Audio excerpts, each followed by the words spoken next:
So working with someone that was always feeling this lower back kind of compression feeling. They always felt tight here and everything was kind of fused together. We noticed that their lower abdominal muscles were weak and getting them on was helpful. So one of the ways we did that was we grabbed a band or a strap of some kind and just tied it around their lower abdominal area, just very gently. And that just gave them feedback, so when they would draw their belly away, they felt kind of that looser sensation against the band. But we also said we were going to draw in and up because they had this posture where they would kind of sink into their lower back.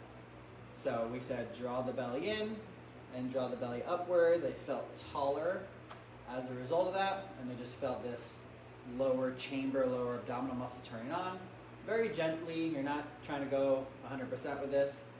Belly in, belly up, felt tall, took all their pressure away from the lower back, and they felt much better with that. So hope that helped you. Of course, if you have any questions, let me know.